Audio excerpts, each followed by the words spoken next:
এবং প্রথম কথা হলো এই যে এফডিএমএল যারা নাকি বিতাড়িত হয়েছে তাদের নিজ ভূমির থেকে, তারা সব কিছু ছেড়ে আসছে।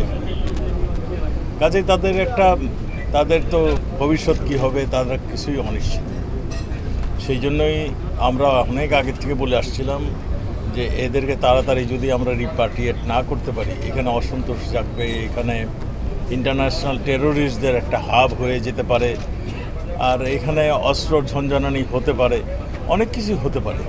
সেই হতে পারার মধ্যে কিছু কিছু আলামত আমরা দেখছি। এখানে কয়েকজন কয়েক লোক মায়ানমারে যারা যুদ্ধ করছে কিংবা অন্য ধরনের কর্মকাণ্ড পরিচালনা করছে, তারাও এখানে তাদের আনাগোনা দেখি।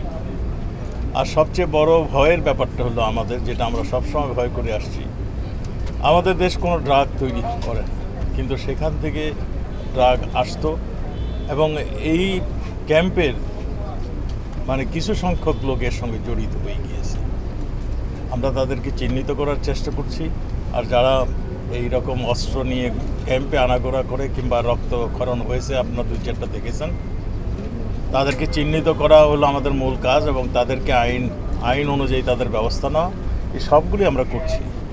আমরা আজকে এই এপিবিএন ক্যাম্পে এসে আমরা তাদের খোঁজখবর নিয়েছি, তারা কি অসুবিধা ফেস করছে, তাদের সুবিধা অসুবিধাগুলো শুনে, এবং আমরা এইটাই বলেছি যে বাংলাদেশ একটা ইতিহাস সৃষ্টি করেছে জঙ্গি দমন, সন্ত্রাস দমন, এবং কোভিডের সময় আমাদের পুলিশ বাহিনী যখন সবাই যার যার অবস্থানে চলে গিয়েছিল, আমাদের পুলিশ বাহিনী কোভিড সময় আত্মমানবতার সেবার কথা বলুন, জঙ্গি দমনে বলুন, সন্ত্রাস দমনে বলুন, তারা যেই ভূমিকা রাখছে, আজকে এপিবিএন এই জায়গাটাও সেই ভূমিকাটাই রাখছে। তাদের দিন নাই রাত নাই, সবসময় তারা অ্যাটেনশন থাকে যে কখন কি ঘটছে। তা আমরা তাদেরকে বলছি, তোমরা উদাহরণ সৃষ্টি করেছো, বাংলাদেশ যে এগিয়ে যাচ্ছে তার একটি কাজও তোমাদের দ্বারাই হচ্ছে, কারণ তোমরাই শান্তিপূর্ণ অবস্থায় রাখছো বলেই আমাদের দেশ এগিয়ে যাচ্ছে।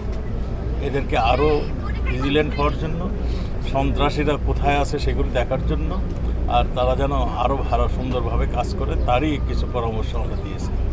আমরা মনে করি আমাদের পুলিশ ফোর্স অত্যন্ত চৌকস, অত্যন্ত তারা নিবেদিত, তাদের অর্পিত দায়িত্বটা সঠিকভাবে পালন করছে বলেই আমরা আজকে ভালো আছি। Thank you sir. আরেকটা বিষয়, এই যে ইউএন এটা ঠিক নয়, সমস্ত ইন্টারন্যাশনাল সমস্ত দেশই বলছে তাদেরকে ফেরত যাওয়ার। মায়ানমার আপনারা জানেন, ওদের অনেকগুলি এথনিক গ্রুপ যুদ্ধ করছে। এই এখন দেখছেন আরাকান আর্মি যুদ্ধ করছে, আর তাদের আমাদের সীমানার পাশেই দেখবেন চীন রাষ্ট্র বলে একটা ভূখণ্ড রয়েছে, তারা বলতেছে নাকি স্বাধীন। তো এইরকম অনেক ঝামেলা তারা ফেস করছে, এবং তাদের আমরা অনেক সময় দেখেছি তারা আমাদের সঙ্গে যে সমস্ত কমিটমেন্টগুলি করেছে, আমাদের ড্রাগের সমন্বিতভাবে কাজ করব বলে আমরা একটা এমইউ করছি। এমইউ পর্যন্তই শেষ, আর কোনো কাজ তারা করেনি, সহযোগিতা করেনি।